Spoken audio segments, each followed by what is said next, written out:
வணக்கம். நாம சாப்பிடுற ஒரு வாய் சோறு உடலுக்குள்ள போய் எப்படி சக்தியா மாறுதுன்னு எப்படி நான் யோசிச்சிருக்கீங்களா? பார்க்க ரொம்ப சாதாரண விஷயம் மாதிரி தெரியும். ஆனா உள்ள நடக்கிறது ஒரு பெரிய தொழிற்சாலையோட செயல்பாடு மாதிரி ரொம்ப சிக்கலான ஒரு பயணம். ஆமா. நீங்க குடுத்திருக்கிற இந்த ஆதாரங்கள் அந்த பயணத்த ரொம்ப அழகா விவரிக்குது. நம்ம நோக்கம் என்னன்னா, இந்த உணவு பாதையில ஒவ்வொரு அடியிலயும் என்ன நடக்குதுன்னு ஆழமா புரிஞ்சுக்கிறது தான். ஆமா. குறிப்பா உங்க புத்தகத்துல பயன்படுத்துற சில கலைச்சொற்கள் ரொம்ப துல்லியமா இருக்கு. அத வச்சு இத ஆராய்வோம். நிச்சயமா. சரி. அப்போ இந்த ஆழமான அலசல தொடங்கலாம். வாயில ஆரம்பிச்சு கடைசியா பெருங்குடல்ல என்னவாகுதுங்கிற வரைக்கும் பார்க்கலாம். ஹம்.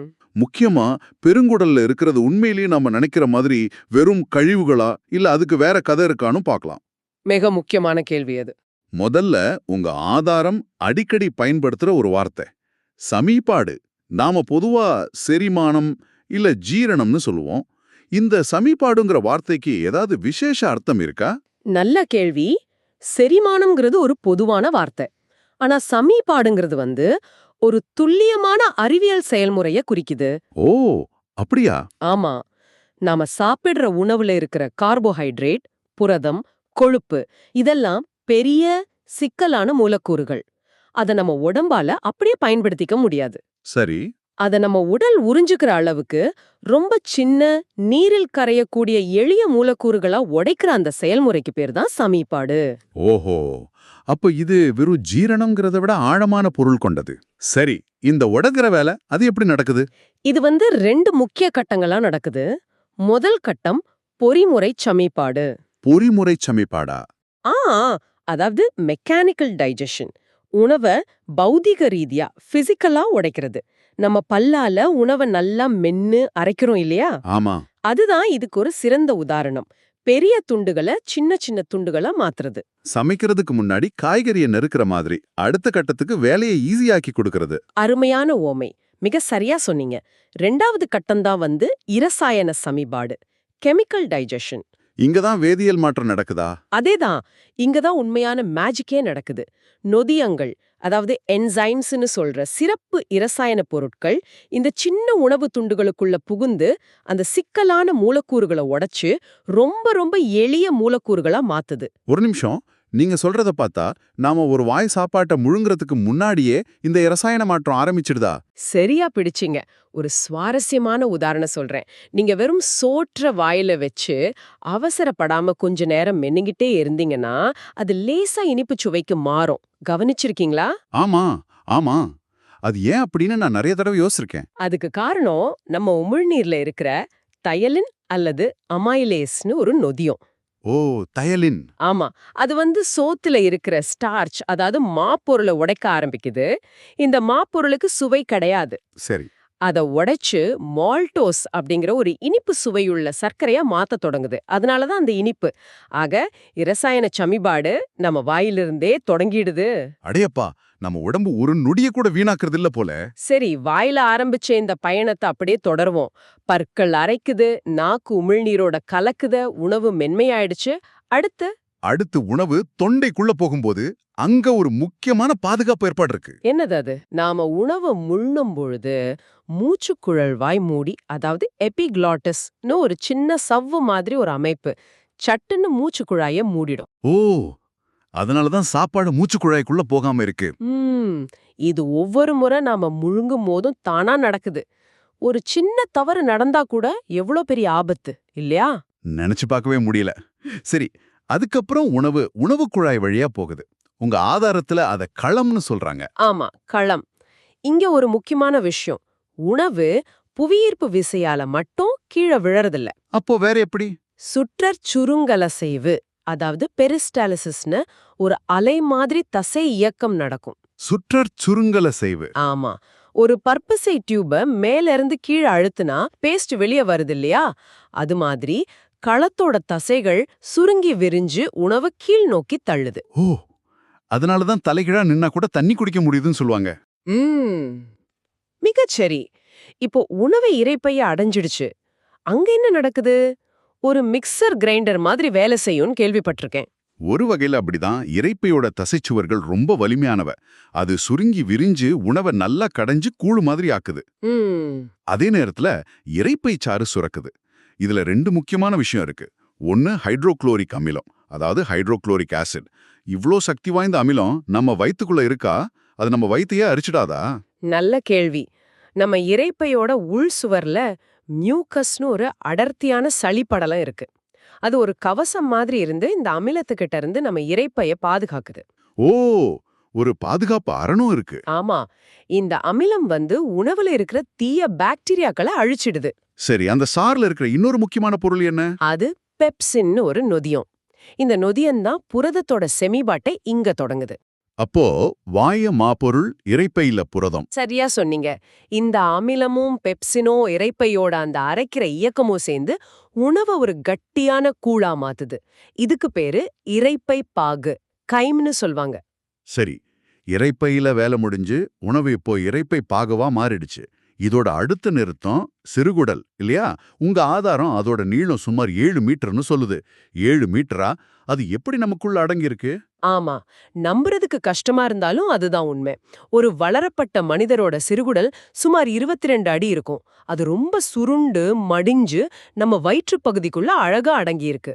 அப்போ சமீபாட்டோட மிக முக்கியமான நிகழ்வுகள் இங்கதான் நடக்குது. ஆமா, இந்த பயணத்தோட முக்கிய நிகழ்வே இங்கதான். இங்க 3 முக்கியமான உதவிக்கரங்கள் தேவைப்படுது. 3 உதவியா? ஆமா, முதலாவது இரைப்பைக்கு கீழே இருக்கிற பான்கிரியாஸ். உங்க புத்தகத்துல இத சதைன்னு ஒரு மிக துல்லியமான சொல்லால குறிப்பிடுறாங்க. சதை. ஆமா, இந்த சதை வந்து சதையச் சாற்றை சுரந்து சிறுகுடலுக்கு அனுப்புது. இதுல மாப்பொருள், புரதம், கொழுப்பு 3ஐயும் சமிபாடு அடையச் செய்யற சக்தி வாய்ந்த நொதியங்கள் இருக்கு. ஓகே, அப்போ சதையிலிருந்து ஒரு டீம் வருது. அடுத்து? ரெண்டாவதா நம்ம உடலோட பெரிய புறச்சுரப்பியான ஈரல், அதாவது லிவர். ஈரல் வந்து பித்தம், பைல்னு ஒரு திரவத்தை சுரக்குது. பித்தமா? ஆமா, அது பித்தப்பையில சேமிக்கப்பட்டு தேவைப்படும்போது சிறுகுடலுக்கு அனுப்பப்படுது. இங்க ஒரு சுவாரஸ்யமான விஷயம், பித்தம் ஒரு நொதியம் கிடையாது. நொதியம் இல்லைன்னா அப்போ அதோட வேலை என்ன? அது ஒரு டிட்டர்ஜென்ட், சோப் மாதிரி வேலை செய்யுது. டிட்டர்ஜென்ட்டா? ஆமா, நாம சாப்பிட்ட உணவுல இருக்கிற கொழுப்ப, அதாவது இல்லிப்பிதுகளை அது சின்ன சின்ன துளிகளா உடைக்குது. இந்த வேலைக்கு பேரு குழம்பாக்கல், அதாவது எம்யூசிஃபிகேஷன். ஓ, இதனால என்ன நன்மை? இப்படி சின்ன துளிகளா உடைக்கிறதால சதையிலிருந்து வர்ற நொதியங்கள் அந்த கொழுப்பு மேல சுலபமா வேலை செஞ்சு அதை உடைக்க முடியுது. புரிகிறது. அப்போ நான் சரியா புரிஞ்சுக்கிட்டேனான்னு பாருங்க. சதையி, அதாவது பான்கிரியாஸ், ஒரு சக்தி வாய்ந்த வேலைக்கார படைய அனுப்புது. ஈரல் ஒரு டிட்டர்ஜென்ட்டை அனுப்பி கடினமான எண்ணெய் கரையை உடைச்சு கொடுக்குது. மிகச் சரியான புரிதல். அப்போ அந்த 3வது உதவி என்ன? 3வது உதவிய சிறுகுடலோட சுவரை செய்யுது. அது குடற்சாற்றை சுரக்குது.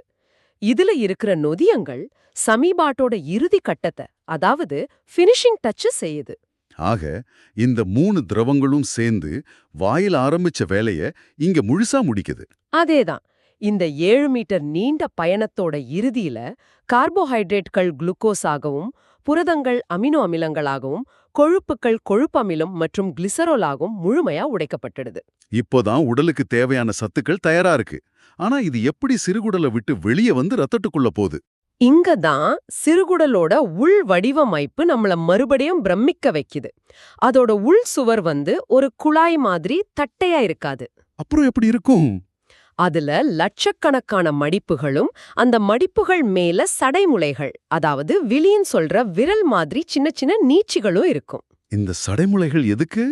ஊட்டச்சத்துக்களை உறிஞ்சறதுக்கான பரப்பளவை, சர்ஃபேஸ் ஏரியாவை 10,000 மடங்கு அதிகப்படுத்துறதுக்காக. 10,000 மடங்கா? ஆமா, இந்த சடைமுலைகள் இல்லைன்னா சிறுகுடலோட பரப்பளவு ரொம்ப கம்மியா இருக்கும். ஆனா இவற்றுடன் சேர்த்து பார்த்தா அதோட மொத்த பரப்பளவு ஒரு டென்னிஸ் மைதானத்தோட அளவுக்கு இருக்கும். என்னது, ஒரு டென்னிஸ் மைதானமா? நம்ம உடம்புக்குள்ள ஒரு டென்னிஸ் மைதானம் அளவுக்கு பரப்பளவு இருக்கா? இது நான் இன்னைக்கு கேட்கிற சப்ஸே ஆச்சரியமான தகவல். ஆமா, இந்த பிரம்மாண்டமான பரப்பளவு தான் ஊட்டச்சத்துக்கள் ரொம்ப வேகமாவும் முழுமையாவும் உறிஞ்சப்படுறது உறுதி செய்யுது. அப்போ இந்த சடைமுலைகளுக்குள்ள என்ன இருக்கு?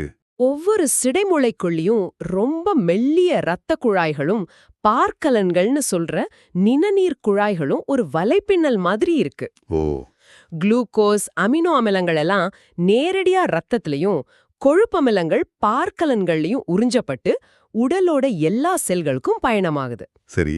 எல்லா நல்ல சத்துக்களும் இப்போ உடம்புக்குள்ள போயிடுச்சு. மீதி இருக்கிற பொருட்கள் எங்க போகுது? இதுதான் பெருங்குடலுக்குள்ள நுழையிற கட்டம் இல்லையா? ஆமா. இங்க தான் நாம பொதுவா நினைக்கிற கழிவுங்கிற விஷயம் வருது. ஆனா உங்க ஆதாரம் இத பத்தி ஒரு புது பார்வையை சொல்லுது.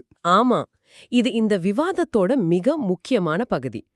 பெருங்குடல ஒரு கழிவு தொட்டின்னு நினைக்கிறது ஒரு பெரிய தவறான புரிதல். சிறுகுடல்ல இருந்து பெருங்குடலுக்குள்ள நுழையறது கழிவுகள் இல்ல. கழிவுகள் இல்லையா? அப்போ அது என்ன? அது சமீபாடு அடையாத உணவு பதார்த்தங்கள். சமீபாடடையாத உணவு பதார்த்தங்களா? உதாரணமா? உதாரணமா, நாம கீரை, காய்கறிகள்ல சாப்பிடுற செல்லுலோஸ், அதாவது நார்சத்து. அதை உடைக்கிற நொதியங்கள் நம்ம கிட்ட இல்ல. அதனால அது சமீபாடு அடையாம பெருங்குடலுக்கு வருது. இது மாதிரி பொருட்கள் தான் அங்க போகுது. அப்போ பெருங்குடலோட உண்மையான வேலை என்ன? அதோட மிக முக்கியமான வேலை, அந்த சமீபாடு அடையாத உணவுப் பொருட்கள்ல இருக்கிற நீரையும் சில முக்கிய உப்புக்களையும் மறுபடியும் உறிஞ்சு உடம்புக்கு கொடுக்கறது. ஓ, அப்போ பெருங்குடல் ஒரு குப்பை தொட்டி இல்ல, அது ஒரு நீர் மேலாண்மை மையம் மாதிரி. மிகச் சரியான வார்த்தை. அது ஒரு நீர் மீட்பு மையம். இப்படி நீர் உறிஞ்சப்பட்ட பிறகு மீதி இருக்கிற திடமான பொருள் தான் மலம். அதுல என்னெல்லாம் இருக்கும்? உங்க ஆதாரம் சொல்ற மாதிரி அதுல சமீபாடு அடையாத நார்சத்து, பெருங்குடல்ல வாழ்ற கோடிக்கணக்கான நன்மை செய்யற நுண்ணுயிரிகள், குடல் சுபத்துல இருந்து உதிர்ந்த செல்கள், இதெல்லாம் தான் இருக்கு. அப்போ பெருங்குடல் கழிவுகளை சேமிக்கிற இடம்ங்கிறத விட நீரையும் உப்புக்களையும் மீட்டு மிச்சத்தை வெளியேற்ற தயார் பண்ற ஒரு முக்கியமான இடம்னு சொல்றீங்க. அதுதான் சரியான விளக்கம். இந்த முழு அமைப்பும் ஒரு கடிகாரம் மாதிரி எவ்வளவு துல்லியமா இயங்குது. ஆனா இந்த சமநிலை தவறும் போது பிரச்சனைகள் வரும் இல்லையா? குறிப்பா அந்த நீர் மேலாண்மையில சிக்கல் வந்தா என்ன ஆகும்? நிச்சயமா. பெருங்குடலோட நீர் உறிஞ்சுற சமநிலை தவறும்போதுதான் மலச்சிக்கல், வயிற்றுப்போக்கு மாதிரியான பிரச்சனைகள் வருது. மலச்சிக்கல் எப்படி வருது? செரிபாடு அடையாத பொருட்கள் பெருங்குடல்ல ரொம்ப மெதுவா நகர்ந்தா உடல் தேவைக்கு அதிகமா நீரை உறிஞ்சிடும். அப்போ மலம் ரொம்ப இறுகி வெளியேற கஷ்டப்படும். இதுதான் மலச்சிக்கல். நார்ச்சத்து குறைவா சாப்பிட்டா இது நடக்கும்னு சொல்லுவாங்க. ஆமா, அது ஒரு முக்கிய காரணம். அப்போ வயிற்றுப்போக்கு இதுக்கு நேர் எதிரா? பெருங்குடல் போதுமான நீரை உறிஞ்ச தவறுறதா? மிகச்சரி.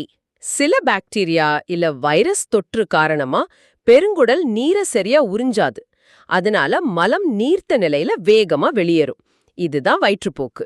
இது உடல்ல நீர்ச்சத்தை குறைச்சிடும் இல்லையா? ஆமா, அது ரொம்ப ஆபத்தானது.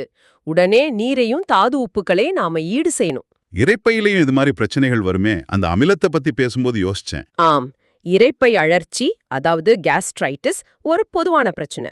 அதிக காரம், மன அழுத்தம், சில மருந்துகள், இதனால அந்த சளிப்படலம் சேதமடையும் போது அமிலம் இரைப்பையோட சுவரையே பாதிக்க ஆரம்பிக்கும். இதுதான் எரிச்சல், வலி எல்லாத்துக்கும் காரணம். இந்த நோய்கள் எல்லாமே இந்த அமைப்பு எவ்வளவு நுட்பமானது, அதோட சமநிலையை நாம பேணுவது எவ்வளவு முக்கியம்னு காட்டுது. உண்மைதான். நிச்சயமா. ஆக ஒரு வாய் உணவுல இருந்து உடலோட ஒவ்வொரு செல்லுக்கும் சக்தி கிடைக்கிற வரைக்கும் நடக்கிற இந்த பயணம் எவ்வளவு ஒருங்கிணைந்த ஒரு செயல்முறைன்னு இன்னைக்கு விரிவா பார்த்தோம்.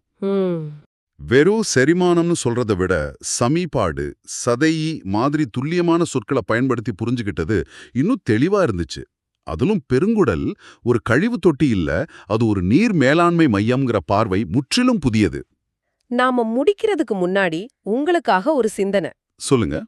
நம்மால சமீபாடு செய்யவே முடியாத செல்லுலோஸ், அதாவது நார்ச்சத்து, பெருங்குடலோட ஆரோக்கியத்துக்கு எவ்வளவு முக்கியம்னு பார்த்தோம். ஆமா. இது ஒரு சுவாரஸ்யமான கேள்வியை எழுப்புது. அதுபோல ஊட்டச்சத்து இல்லைன்னு நாம நினைக்கிற அல்லது கண்டுகொள்ளாத உணவோட மத்த கூறுகள் நம்ம ஒட்டுமொத்த ஆரோக்கியத்துல நாம அறியாத வேற என்னென்ன முக்கிய பங்குகளை ஆற்றக்கூடும். நல்ல கேள்வி. இது நீங்க ஆராய்ந்து பார்க்கறதுக்கான ஒரு புள்ளி.